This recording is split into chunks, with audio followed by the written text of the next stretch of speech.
Buenas noches.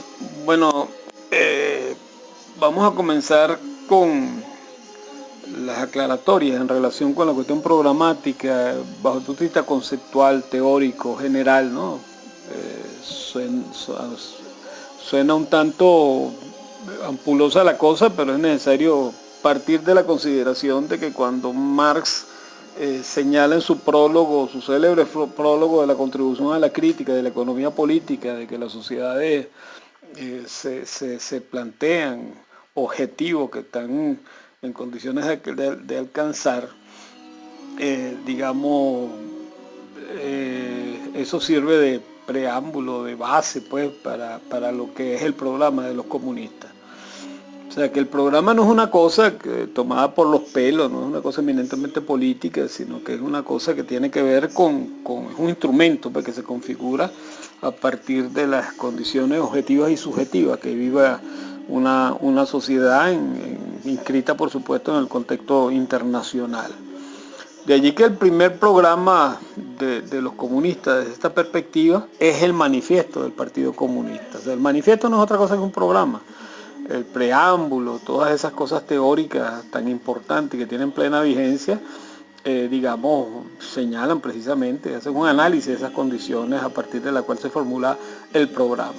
Dice Marx, la Liga Comunista, una organización obrera internacional que en las circunstancias de la época, huelga decirlo, solo podía ser secreta, encargó a los abajo firmantes, o sea, Marx y Engels, en el Congreso celebrado en Londres en noviembre de 1847, la redacción de un detallado programa teórico y práctico destinado a la publicidad que sirviese de programa del partido.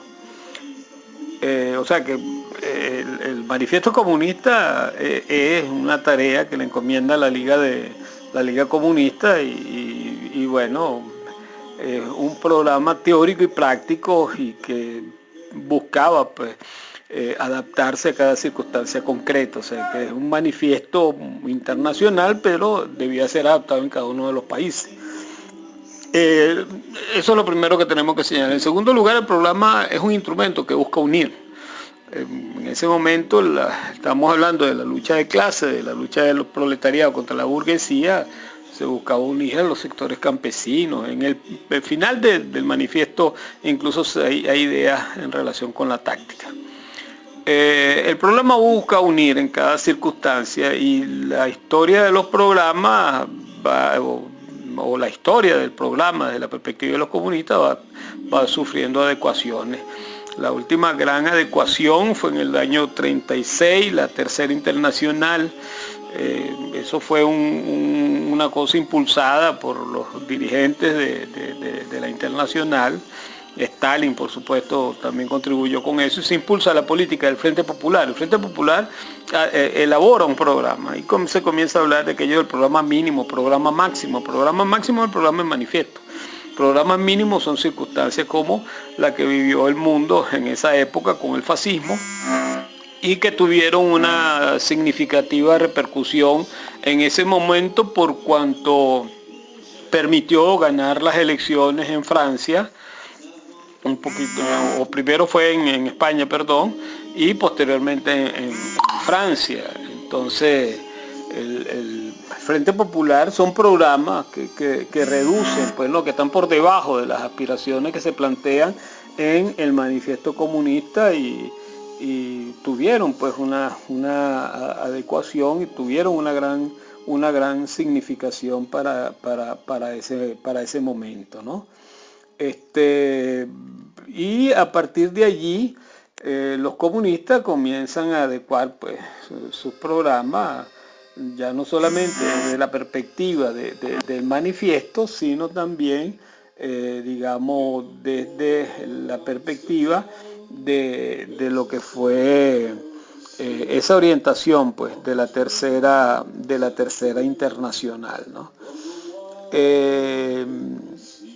El programa de, cuando uno analiza pues el programa del manifiesto comunista, que son 10 puntos, la idea sería entonces que cada programa inscrito dentro de esa perspectiva va a jugar un papel, digamos, táctico, pero el objetivo estratégico siempre sería el mismo, o sea que la orientación al final va a ser el programa del manifiesto comunista. Por ejemplo, Bandera Roja tiene un programa que es su programa estratégico, y ese programa estratégico está inscrito totalmente dentro de lo que es el manifiesto comunista, ¿no?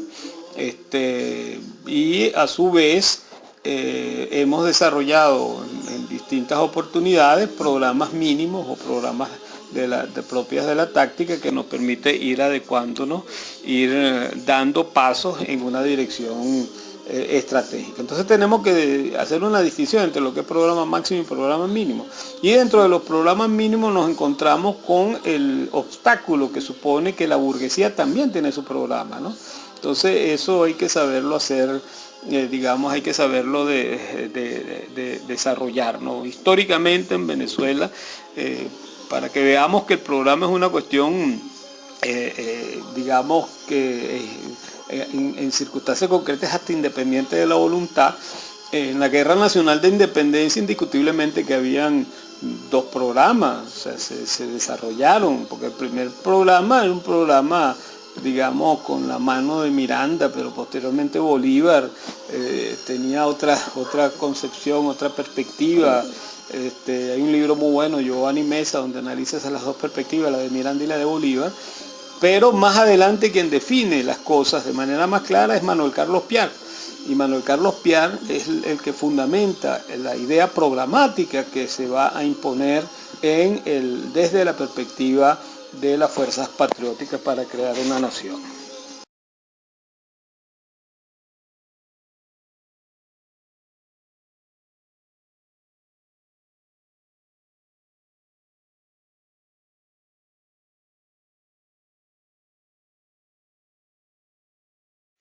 El segundo aspecto considera, ya entrando en materia en lo que es la realidad venezolana, la oposición no cuenta, nunca ha contado realmente con un programa. Hay una orientación que es distinto, y dentro de esa orientación pudiéramos ubicar lo que es la perspectiva programática. La oposición, quienes hegemonizan la oposición, que es una oposición burguesa, digamos, pudiésemos ubicar que busca restaurar pues la dependencia de Estados Unidos, un programa de naturaleza liberal, privatización, endeudamiento, las cosas clásicas, vamos a decirlo así, de estos tiempos, y no se ubican en lo que debe ser el programa. Nosotros en ese sentido hemos sido bastante insistentes, con poca receptividad, sino a momentos.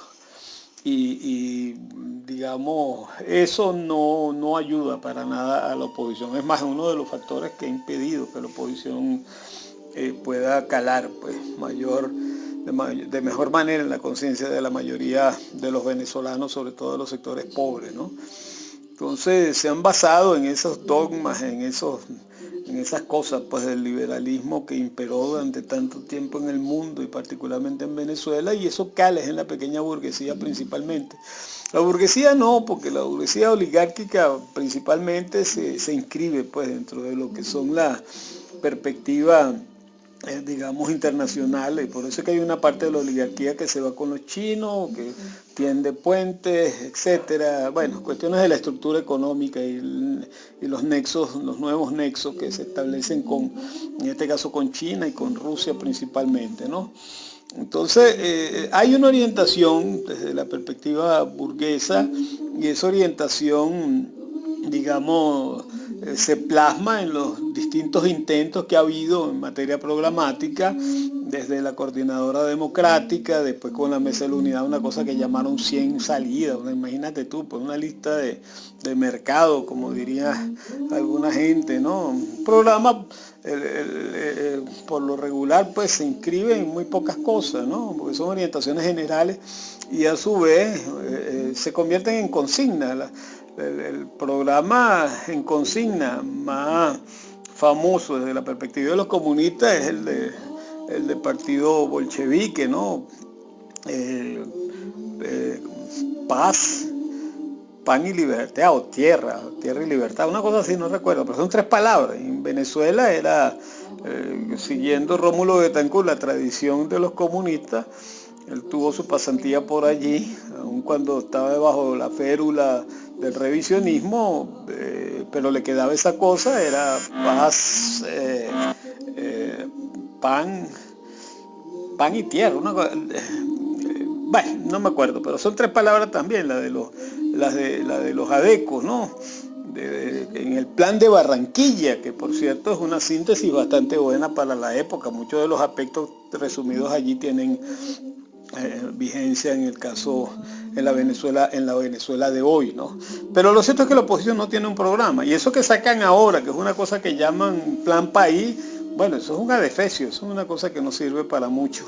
No unifica y tiene 3 aspectos a nuestro juicio. En primer lugar, endeudamiento; en segundo lugar, privatización; y en tercer lugar, una política social de esa para los más pobres, pues, ¿no?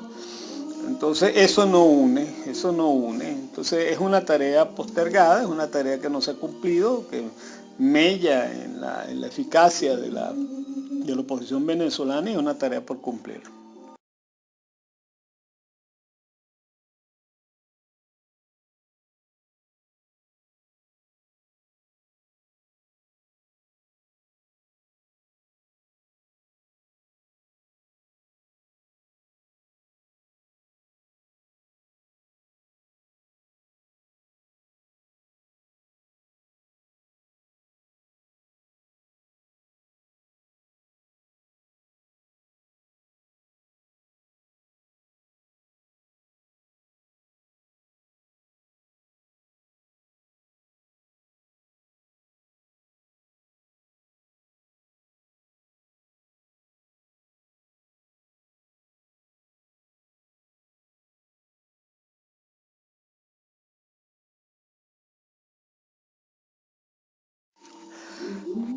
Ya ubicándonos en lo positivo, tenemos que establecer cuáles son las perspectivas primero, cuál es la situación concreta de Venezuela y sus perspectivas.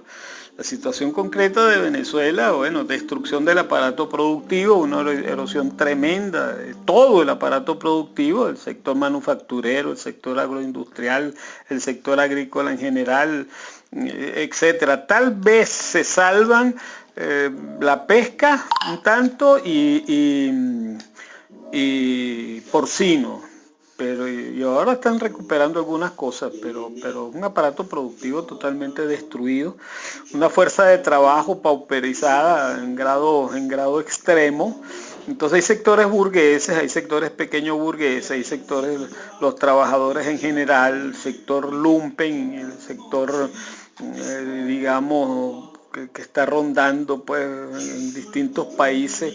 O sea que unificar a todos esos sectores tiene que darse sobre la base de una perspectiva política. O sea, un programa para unificar a todos esos sectores tiene que tener una naturaleza. Nosotros lo definimos de una manera muy simple, absolutamente burguesa, en ese célebre discurso de Marx sobre el libre cambio, donde habla de que el mercantilismo es una fábrica de fabricantes. Y es que el capitalismo siempre va a vivir una fábrica de fabricantes. Y en condiciones del imperialismo eso cobra vigencia. ¿Por qué? Porque una fábrica de fabricantes permite unificar 2 cosas muy importantes desde el punto de vista histórico. En primer lugar, el carácter popular, revolucionario, pues, ¿no?, de las masas trabajadoras. Y en segundo lugar, el carácter, digamos, inscrito dentro de lo que es la contradicción de los países dependientes y semicoloniales y las potencias imperialistas. O sea, es una de las contradicciones, estamos hablando de 2 de las contradicciones fundamentales del imperialismo. O sea, la contradicción capital-trabajo por una parte, y la contradicción países dependientes y semicoloniales y el imperialismo, ¿no? Entonces, por eso es que una fábrica de fabricantes permite ubicar reivindicaciones de los trabajadores, pero también reivindicaciones de la burguesía y reivindicaciones de los trabajadores, porque sin demanda interna no puede haber crecimiento de la economía. Entonces tendrían que hacerse concesiones de lado y lado, y eso solamente puede estar inscrito dentro de un gobierno revolucionario, ¿no?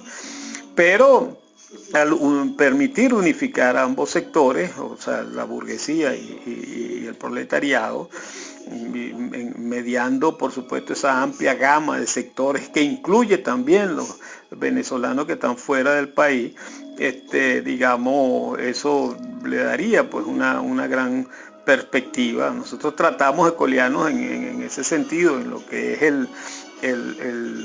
la oposición venezolana, pero ha sido con poco éxito, ¿no? Mientras que los sectores más reaccionarios, prácticamente todos los partidos de la oposición, a excepción nuestra y uno que otro sector por ahí o partidito pequeño que entiende un poquito estas cosas, se inscriben dentro de lo que es la perspectiva de Estados Unidos de rescatar una parte tan importante de su patio trasero como es Venezuela, en su contradicción con China, con el bloque encabezado por China, ¿no? Entonces nosotros cuando hablamos de fábrica de fabricantes tenemos que ubicar también que debemos rescatar la perspectiva progresista, nacional y popular de lo que debe ser el programa de la oposición venezolana. Tarea nada fácil, pero al punto de vista de la propaganda es importante porque el programa también permite educar a las masas.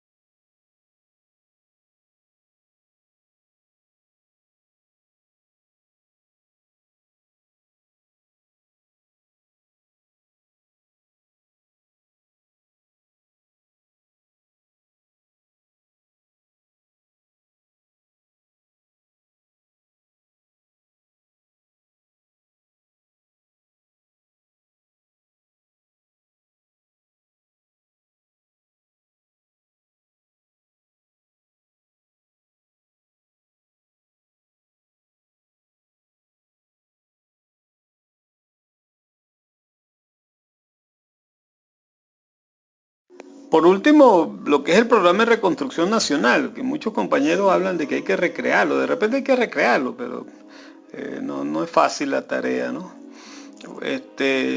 Bueno, porque cuando hablamos de fábrica de fabricantes está plasmado aquí, en primer lugar, una nueva democracia. Sin una nueva democracia es muy difícil llevar adelante este programa, ¿no?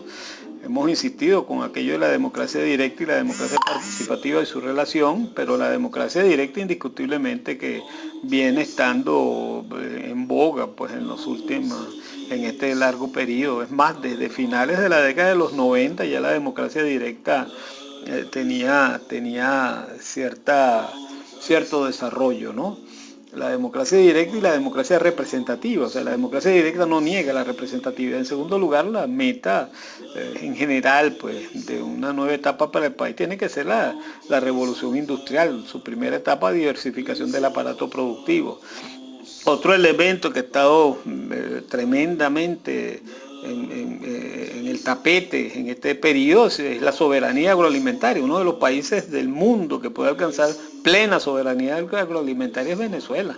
Con la diversificación que podemos alcanzar en el agro, bueno, eso es fácil alcanzarlo por la diversidad de tierras que tenemos acá. Bueno, ya eso está lo suficientemente demostrado. Es más, eso fue demostrado durante el periodo desde Pérez Jiménez prácticamente para acá, incluyendo el periodo de Cocopellano, se demostró que se puede alcanzar la soberanía agroalimentaria, ¿no?